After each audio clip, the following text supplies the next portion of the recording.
Tem a Bíblia aberta nesse texto que nós ouvimos, a Ana Luísa lendo tão bem em português. Os pais estão de parabéns, Paulo e Nilcilene, pela prática nisso. Então, capítulo 2 de Atos, a partir do versículo 40. Não vou ler outra vez, mas eu vou pegar alguns versículos e trabalhar, né? Hoje é uma continuidade, estamos numa série de fundamentos, mas além disso, uma continuidade da mensagem que começou domingo passado. Então, hoje é a conclusão dessa parte da mensagem que se chama uma nova comunidade. A conclusão, a igreja, uma nova comunidade. E eu queria, para ficar mais claro, as marcas dessa nova comunidade. Como é que eu posso reconhecê-la? O que constitui uma igreja? E nós vamos ver isso, né? Caso você não tenha estado conosco na semana passada, na mensagem anterior, vá no nosso canal de YouTube ou na página do Facebook CCP Newark. Tão simples, né? CCP Newark diretamente no canal do YouTube ou no Facebook, você pode ouvir toda a introdução, vamos falar assim. Mas só para que a gente sejam relembrados, né? Resumindo o que ouvimos e aprendemos. O apóstolo Pedro, isso aqui é no dia de Pentecostes, ele está falando daquela multidão. O apóstolo Pedro, ele insiste ao final do seu apelo. Lá no versículo 37, a multidão perguntou: "Que faremos, irmãos?" Eles estavam convictos. Assim, o coração deles foi assim realmente profundamente tocado. Eles perguntaram: "Irmãos, o que nós faremos?" Em vista do que nós ouvimos sobre Jesus Cristo. E lá no versículo 38 ele diz: "Arrependei-vos, sejam batizados em nome do Senhor Jesus Cristo para a remissão dos pecados e recebereis o dom, o presente do Espírito Santo."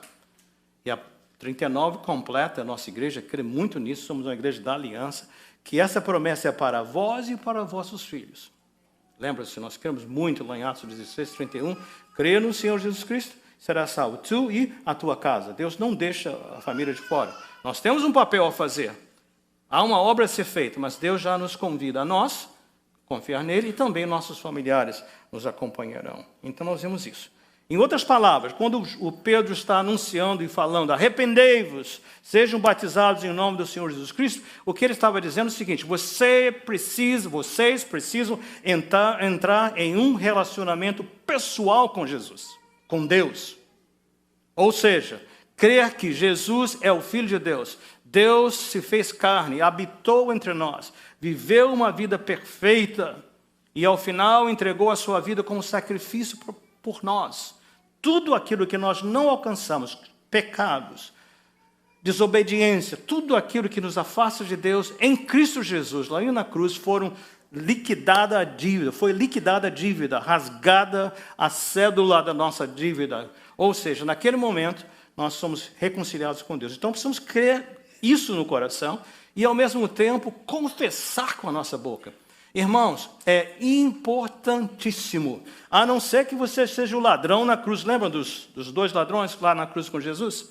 Naquela hora, um deles que disse: "Senhor, lembra-te de mim quando entrares no teu paraíso." Naquela hora ali não tinha tempo nem de confessar publicamente, nem tinha tempo de ser batizado. Então ele foi para o paraíso assim mesmo.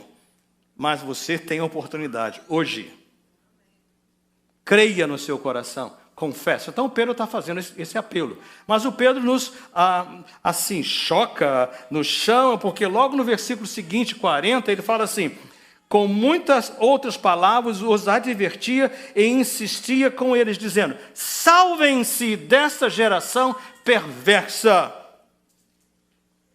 Em outras palavras, isso eu expliquei na semana passada, abandonem esta comunidade, essa humanidade, essa maneira de ser do mundo, porque esta geração, esta comunidade está corrompida, ou seja, está apodrecendo, está desintegrando-se a cada dia. E nós podemos ver isso em toda parte.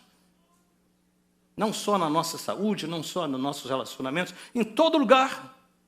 Então ele faz esse apelo para que nós abandonemos. Lá em Colossenses coloca melhor ainda, porque Deus nos arrancou do domínio das trevas e nos trouxe para o reino da luz do seu Filho.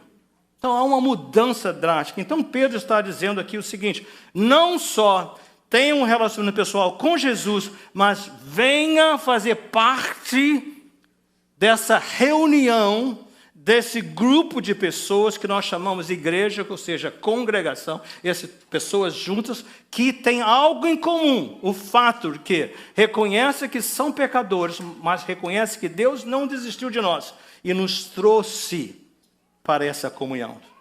Estão comigo? Então, igreja é isso, igreja não é um clube. Igreja não é um lugar que cuida das crianças, apesar que nós somos nota 100 cuidando das crianças. Que cuida dos adolescentes, que nós somos nota 100 dos adolescentes, dos jovens, e casais, e mulheres, e homens, e tudo. O que nós pudermos fazer, nós vamos fazer.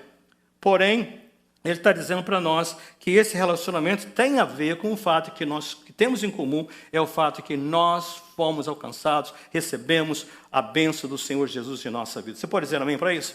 Precisa acontecer. Caso isso não tenha acontecido, não vá embora hoje. Se você ainda não confessou a Jesus publicamente, você não vai para a cruz, não vai ser na última hora. Hoje é o dia da salvação. E o Pedro está dizendo, e também você precisa abandonar essa humanidade e vir fazer parte dessa nova comunidade que é a igreja. E como eu disse, ela não é um clube. Há problemas com a igreja? Absolutamente sim. Mencionei, preciso dizer outra vez. Infelizmente, a igreja às vezes é o maior obstáculo para que pessoas cheguem até Jesus. Porque às vezes a gente pisa na bola, não é? Pisa na bola feio. Mas isso não muda o fato de que o Senhor está trabalhando em nós. Em outras palavras, o Pedro está dizendo, com todos os pesares da igreja, pecadores perdoados por Cristo, com todos os pesares, é impossível você ser um seguidor de Jesus e não estar parte da família de Deus, que é a igreja. As duas coisas caminham juntos. Você não pode separar. Ah, não, eu creio em Jesus, eu creio em Deus, mas igreja não. Isso não funciona. Jesus é o cabeça, nós somos o corpo. Eu sei dizer o seguinte, não é nem Halloween, né? Eu quero ser só a cabeça, não quero o corpo. Não funciona. Impossível, absurdo. Então, agora, vamos concluir. Como que nós podemos saber se é CCP? Eu deixei vocês com uma pergunta. Será que nós estamos perto de ser essa igreja de pessoas que foram transformadas por Jesus? Quais são as marcas de uma igreja transformada por Jesus? Como é que nós sabemos que está?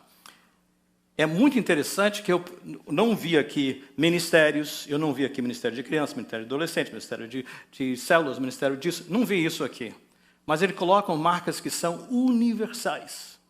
Como é que você sabe que uma igreja realmente está sendo transformada? Pessoas que perdidos, pecadores, resgatados por Jesus e agora estão transformando não só aqueles que são membros, mas também o seu redor. Quais são as marcas? E aí eu colocaria, vou falar verso por verso. Você está com a Bíblia aberta, você acompanha. Por exemplo, verso 42. Aí tem muita informação. Marca número 1. Comprometidos. Marca número 1, comprometidos. Comprometidos com o quê? Uma nova atitude com a verdade. Pastor, onde está escrito isso? Olha só o versículo. Eles se dedicavam, algumas versões falam, perseveravam. O que é perseverar? É não abrir mão. Você começa, esse ano eu vou ler a Bíblia. Aí você começa, daqui a pouquinho parou. Esse ano eu... Não, você perseverar, você se mantém consistente. Se dedicavam, a minha versão diz, ao ensino dos apóstolos. Qual foi o ensino dos apóstolos? Quando os apóstolos estavam nesse período aqui da igreja, o Novo Testamento ainda não havia sido escrito. Então, o que é que nós tínhamos aqui? O que nós tínhamos aqui era, Jesus investiu 3 anos com os apóstolos, andou com eles todo o tempo, 24/7, sempre ensinando. Agora, aqueles apóstolos estavam passando para o povo. O que é que eles estavam passando? A vida, quem é Jesus, a sua morte, porque ele morreu, a ressurreição do Senhor Jesus, o significado de tudo isso, por que ele teve que fazer assim? Qual foi a razão que ele foi para a cruz? E mais tarde, à medida que os apóstolos foram sendo martirizados, infelizmente, o que aconteceu? Eles agora, o Espírito Santo começou a dizer, escrevam, porque vocês não vão estar aqui para falar, então escrevam. Então o que você tem aqui, imagine o apóstolo Pedro, o apóstolo João, o apóstolo Tiago e outros mais, Mateus, falando para você e para mim, como se tivesse cara a cara. Então, é isso que a Bíblia são os apóstolos falando para nós. Então, o que nós vemos aqui? Que havia um compromisso com a verdade. Como? Nós queremos aprender da palavra. Eu não creio que há um substituto para você ler a palavra diariamente. Ouvir os apóstolos através da palavra de Deus. Não há substituto. Você pode ler a Bíblia inteira. E eu recomendo que você faça isso. Ainda temos aqui planos de leitura para o ano inteiro. E podemos pegar mais caso isso não faça falta. Mas meu ponto é, você não pode substituir ouvindo diretamente do Senhor através da sua palavra, dos seus apóstolos, que está escrito aqui no Novo Testamento. Tá? Alguns alertas. Cuidado com os atalhos. Atalho. Durante a semana eu vou à célula um dia. Então, naquele dia eu vou ouvir o apóstolo através da lição. É bom você ir na célula, é bom você aprender. Ótimo. Substitui você ouvir dos apóstolos diariamente? Não. A marca de uma igreja são pessoas que procuram, que buscam, quero ouvir do meu Senhor diariamente. Para você que é casada, você que está namorando, você que é noivo, eu não sei você, né? Eu fico preocupado se eu mando uma mensagem para a Cláudia, a minha Cláudia ia falar danada, mas nada não é uma boa palavra. A bichinha demora a responder, eu fico para morrer sem saber se está bem, se não está, se chegou, se vem, entende? Eu sei que as outras esposas não são assim, né? São todas diferentes. Amém? Como que eu posso ser um seguidor de Jesus e não querer ouvir dele diariamente? Deixa eu dar a você aqui uma outra palavra. Aqui na entrada, está em inglês, nós temos ali também uns livrinhos pequenininhos, são devocionais. Na minha casa, todo mês chega um chamado O Pão Diário. Também são bons. Mas isso aí é para bebezinho como a Eva, que ainda não pode comer comida com substância, como diria o pastor Jeremias. Não substitua um devocional diário, nem um aplicativo que te dá um verso, aí você um pequeno comentário. Não faça isso. Comprometido com a verdade, Senhor, eu quero ouvir o que o Senhor está falando. Para quê? Meu crescimento, seu crescimento, mas também para a própria igreja. Será que essa igreja está ensinando a palavra correta? Ou coisa que eles estão pensando? E você é a pessoa que Deus separou para fazer isso. Cuidado. Segundo, ainda nessa área de compromisso, mesmo que hoje nós não tenhamos os apóstolos, tenhamos a palavra, é importantíssimo que você tenha alguém mais maduro na sua jornada, caminhada da fé, que esteja com mais conhecimento para te ajudar. Não para ler a Bíblia para falar para você, não para mastigar comida, você não tem esforço nenhum, mas para te orientar. Tome posse disso. Seus líderes, apreciem os seus líderes de ministérios que estão com você ensinando. Lembre-se, eles não podem substituir o seu dia a dia com a palavra. Você precisa ouvir do Senhor diretamente. Então, está aí um alerta. Você vai crescer. E quem sabe, no próximo, alguém mais atrás, você vai estar ensinando. Você está aprendendo com alguém na frente. Você está lendo a palavra. Você está conferindo com alguém. E, ao mesmo tempo, você está ajudando alguém que está. Isso é discipulado. Um passando para o outro. Aquilo que você recebeu. Então, é muito importante que a gente esteja comprometido com a doutrina. E como é o dia de hoje, não pode ter atalhos. Devocionais são bons. Mas se você todo dia tem que usar o devocional ou o aplicativo, porque você não tem tempo de ler a palavra de Deus, então alguma coisa está terrivelmente errada.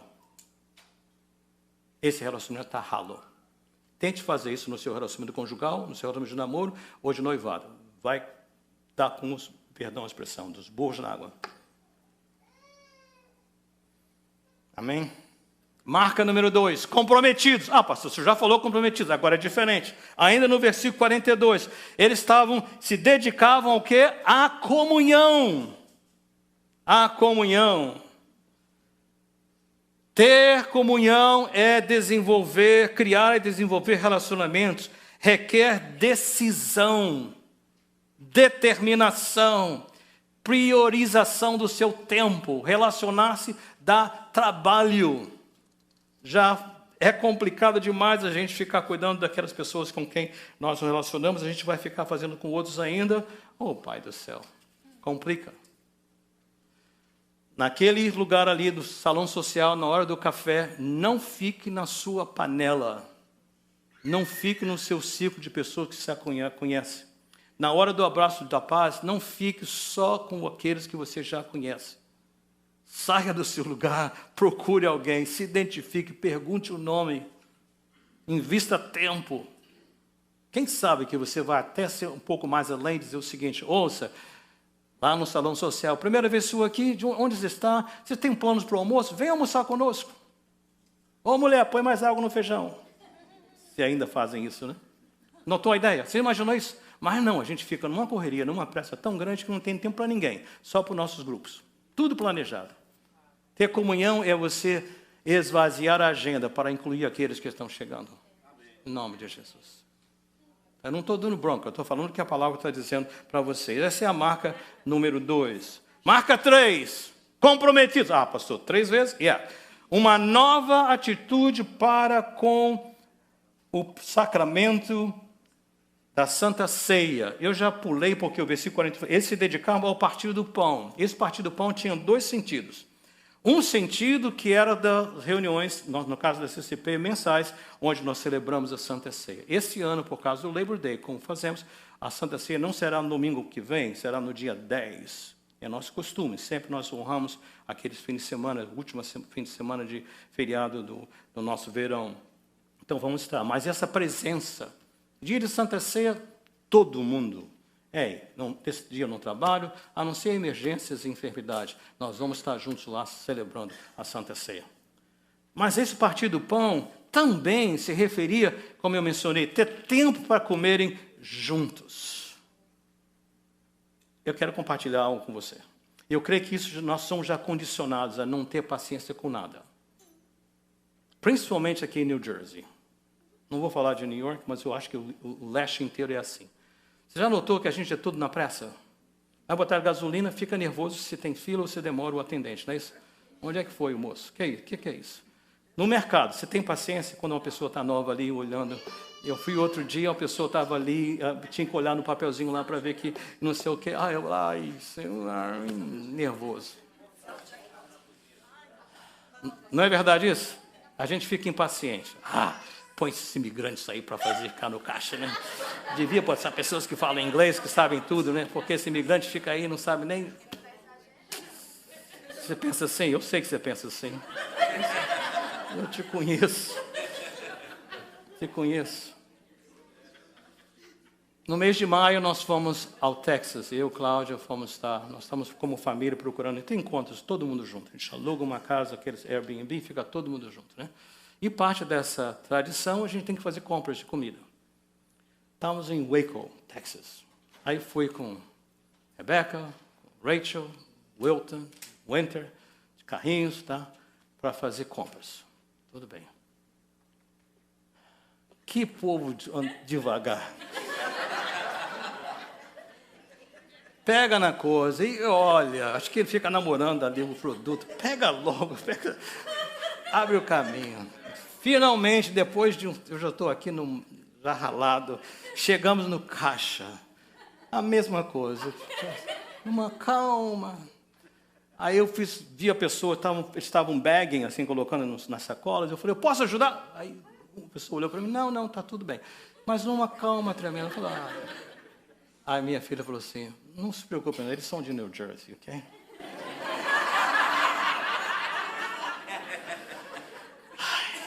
Mas você entendeu? Não é verdade isso da gente? E o mundo condiciona a gente, não tem tempo, não posso falar, não posso sair, não tenho tempo. E relacionamento morre. Você sabe o que precisa acontecer para relacionamento morrer? É só você não fazer nada. Você não precisa matar ninguém, você só para de se comunicar, acabou. Então, essa comunhão precisa ser. Os crentes sempre se distinguem. Gente, que coisa extraordinária, esse povo tem tempo uns para os outros.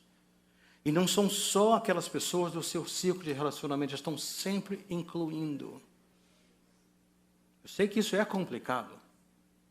Você já sai aqui que nem uma bala, né, correndo, né? Acabou de falar amém, você já tomou café e já vai embora, né? Então, nós precisamos trabalhar nisso, sem pressa. Crente gosta de estar com outros, crentes ou não, comerem juntos, aprenderem juntos, sem pressa, sempre prontos a incluir outros. Então, no partir do pão. Quando você tiver tempo em casa, 1 Coríntios 11 fala sobre a Santa Ceia. Você vai se dar conta que eles tinham um problema. Talvez você se lembre. Qual o problema? É que eles tinham uma refeição juntos. Dia de Santa Ceia, todo mundo comia juntos. Cada um trazia um prato. O problema é que haviam pessoas que tinham muitos recursos, traziam um prato mais caro, e outras pessoas pobres que não tinham alcance. E aquelas pessoas com mais recursos estavam comendo tudo rápido para não sobrar para os pobres, né? O apóstolo Paulo fala isso, ele chama atenção. Você vê que esse pecado não é de hoje, já havia, né? Mas é dia da festa do ágape, do amor incondicional. Todo mundo junto, eles faziam isso. Tá? Em 1998, quando o pastor Tim Keller, que também descansou foi estar na glória, aliás, para quem pôde acompanhar, ainda está disponível, se você quiser, o link, o culto memorial dele para os vivos, né? Ele preparou o culto inteiro antes de morrer. Né? Tudinho.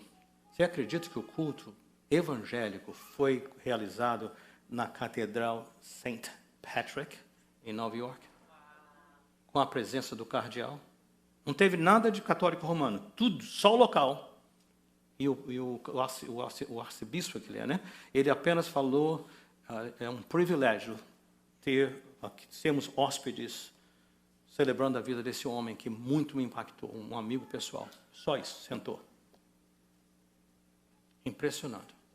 Em 1998, nossa igreja fazia parte do New Jersey Presbytery. O nosso presbitério estava crescendo, então o estado inteirinho era um presbitério, mas cresceu muito. Então, em 1998, foi a proposta para criarmos um outro presbitério, chamado Metropolitano, que era Manhattan e 25 milhas de distância. Nós estávamos nesse grupo. E com o pastor Tim Keller, nós começamos isso. Fiz parte daquele grupo de planejamento e muitas reuniões se faziam aqui. Era uma reunião em New York, uma reunião em New Jersey, aqui na Newark. E o propósito foi o seguinte, era que nós não teríamos pressa. Nós chegaríamos de manhã, às 9 horas da manhã, teríamos um culto com Santa Ceia e tudo, e depois o pastor Tim Keller dava 1 hora de ensino. Muitas vezes, chegava e explicava, ensinava coisas importantes da palavra de Deus. E depois, antes de tratar de quaisquer negócios do presbitério, resolvendo assuntos da igreja, sabe o que nós fazíamos? Nós tínhamos 2 horas de almoço. E nós íamos pelas ruas Ferry Street e outras ruas de Newark, dizendo, façam grupos de 4, 5, 6, não muitos, e invistam 2 horas se relacionando. Eu preciso dizer que o pecado, eventualmente, não por causa dele, mas por causa de outros, o pecado toma conta, porque o presbitério nosso disse, não, isso dá muito trabalho, demora muito tempo, a gente não tem tempo para isso. E hoje o presbitério, você chega às 5 horas da tarde, tem um jantar, começa às 6, às 9 horas você vai embora, tendo feito tudo. Você acha que faz diferença? Estou falando de alguma coisa que dói na alma. Mas antigamente era assim, sentar e conversar. Sentar e conhecer. Eles estavam comprometidos nessa comunhão. Mas tinham mais. Marca número 4. Comprometidos, uma nova atitude para com a oração. Irmãos, a sua oração vale, como lá Tiago falou, a oração do justo vale muito. Nunca duvide da sua oração do poder. Você pode orar sozinho. Eu tenho essa experiência, você tem essa experiência. Porém, quando a igreja ora juntos, esquece. Reinaldo mencionou na semana passada sobre esse templo, né, que Deus nos deu, esse local. Moisés lembra isso também, né? Então, quando o pastor Nery estava conosco, plantando a igreja, aquele sonho, né, de esse local ser nosso um dia e tudo mais, mas eu me lembro que quando eu cheguei em 92, começamos a conversar, né, estava absurdo, como que a gente ia conseguir isso? Nossa igreja, anualmente, nosso orçamento, arrecadamos $85 mil. O prédio estava mais de 1 milhão para venda inicialmente. Depois caiu para 700, mas o que é 700 mil para 800? O que era para 85 mil? Como que a gente ia fazer isso? Mas sabe o que a igreja fazia, né? Vinham com pessoas, o pastor Nery começou essa prática, e depois rodear esse lugar aqui. E fazíamos música, lembra? A vitória é nossa, esse lugar é nosso, e orando, e orando, e orando, até um dia que aquele telefone tocou e a família disse, nós nos reunimos como família e não precisamos desse dinheiro. Você crê isso? Irmãos, eu ainda não desisti, tá? De ver um milagre, mas eu não quero deixar uma dívida para nossos filhos e nossa juventude. De alguém, talvez um de vocês. Esse dinheiro já está aí já está aqui. Está no seu banco, guardadinho lá, 5 milhões, 6 milhões de dólares para a gente construir esse segundo andar sem dívida nenhuma.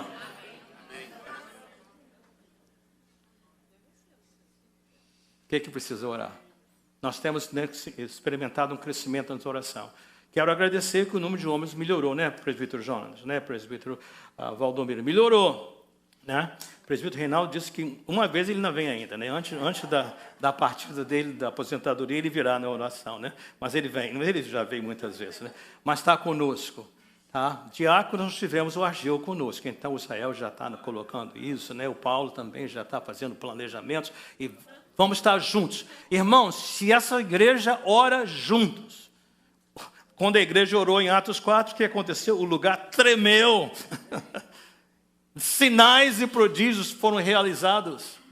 Nós não estamos atrás de sinais nem prodígios, nós estamos atrás da presença de Deus. Presença de Deus. Então a igreja precisa orar juntos. Nós precisamos fazer isso. Mais problemas que você tenha, mais a necessidade de orarmos juntos. É uma tolice você tentar enfrentar e resolver os desafios do seu dia a dia sem depender na oração uns dos outros. Não use cansaço, não use trabalho, não use... Gente, uma vez por semana, separa o tempo para estarem orando juntos. Se aos domingos você quiser orar um pouquinho mais também, não substitui a quinta-feira, você pode vir aos domingos, chega aqui às 9h30, nós temos aqui pelo menos 15 minutos de intercessão. É apenas um gostinho com equipes de trabalho. Mas a igreja... ora junto, nós oramos juntos, oramos separados, mas oramos juntos também. Vem estar conosco. Oportunidade de ver os céus abertos e o Senhor se movendo entre nós. Mas temos mais ainda duas marcas. Comprometidos, mais uma vez, uma nova atitude no cuidado com os outros. Eu vou deixar os versos falarem com vocês, porque eu creio que a palavra dos apóstolos está mais clara. Versículo 43, acompanhem. Todos estavam cheios de temor, ou seja, reverência. Nós não caminhamos por sentimentos. Nós não podemos andar por aquilo que sentimos, por emoções, nada disso. Nós não podemos fazer isso.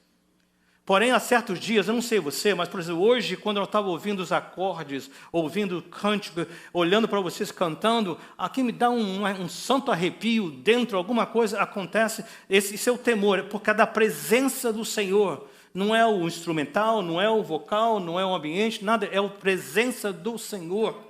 Então nós precisamos estar ansiosos por isso, cheios de temor. E muitas maravilhas e sinais eram feitos pelos apóstolos. Olha o restante. Todos os que criam mantinham-se unidos e tinham tudo em comum, vendendo suas propriedades e bens, distribuíam a cada um conforme a sua necessidade. Extraordinário. Ninguém com necessidade.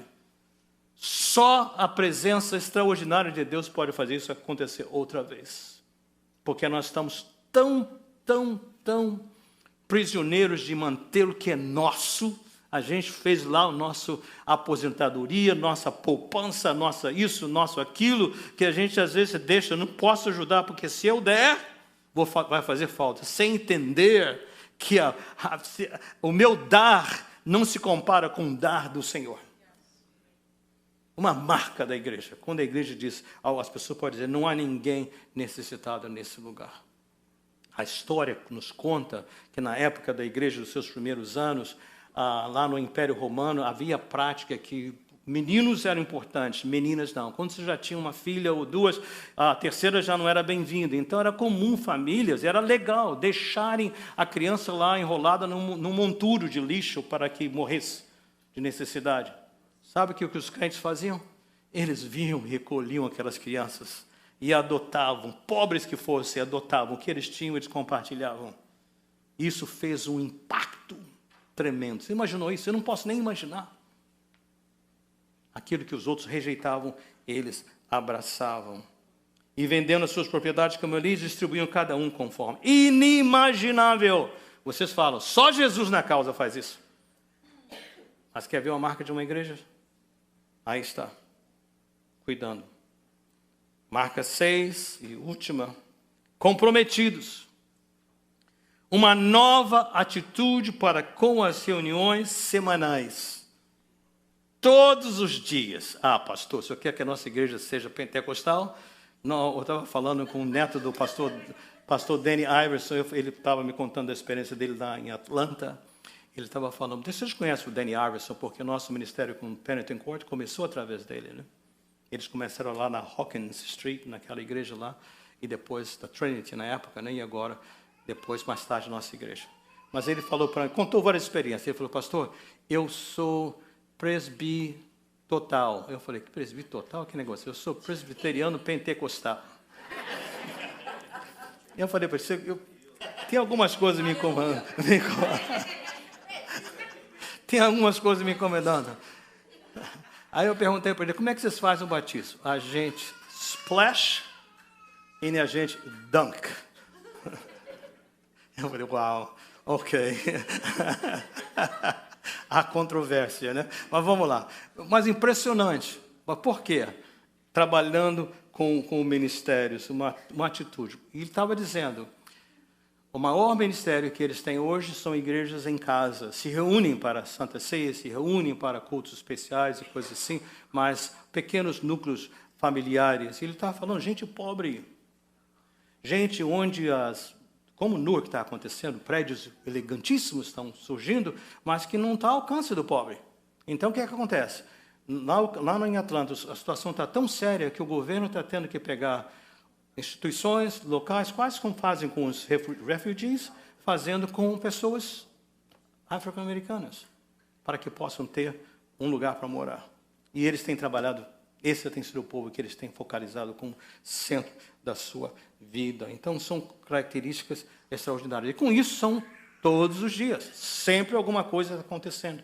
Agora, você notou aqui no versículo 46, fala assim, no pátio do templo. Eles não tinham um lugar como a CCP tem hoje. Eles não tinham lugar de reunião. Então, o que eles faziam? Iam ao templo. E se você se lembra, nas horas de oração, 9 da manhã, meio-dia, 3 da tarde. Oravam de manhã, ao meio-dia e à noite, todos os dias. Partiam pão em suas casas. E juntos participavam das refeições, com alegria e sinceridade de coração. Quero convidar a equipe de louvor para que venha, e nós vamos cantar com grande é o meu Deus, né? Mais uma vez para nós encerrarmos. Alegria e generosidade, sempre. Duas características extraordinárias nos primeiros anos da igreja. Família de Deus. Qual o resultado? Quem estava de fora? Louvando a Deus e tendo simpatia de todo o povo. Pergunta, podem responder alto. Toda Jerusalém creu em Jesus Cristo depois da sua morte e ressurreição? Não.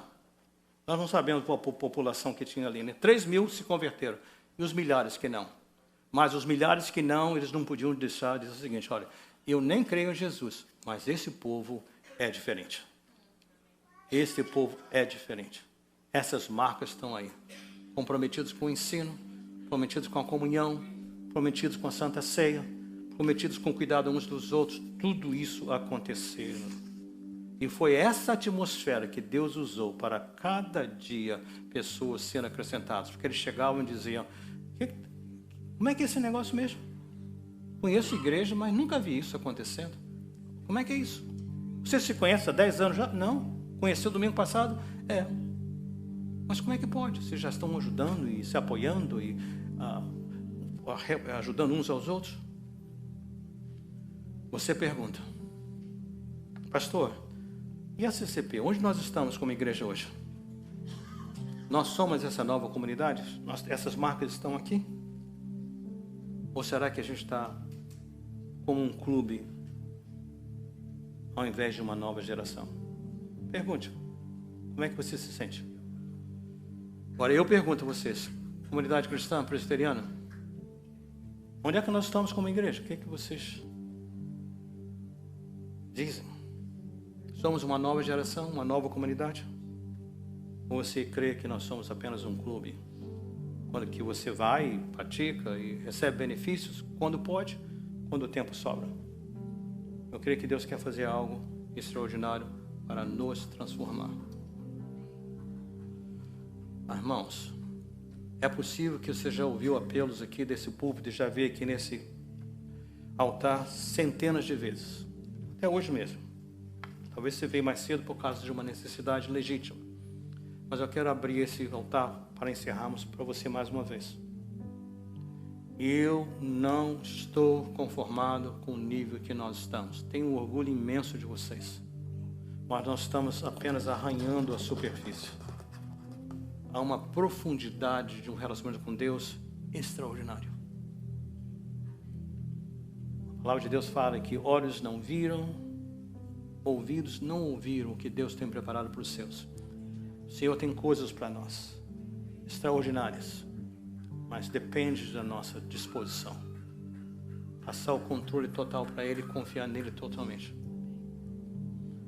Eu estou aqui em pé porque eu quero, isso é o que eu quero. Senhor, obrigado por aquilo que o Senhor já nos deu, como igreja, tem nos dado.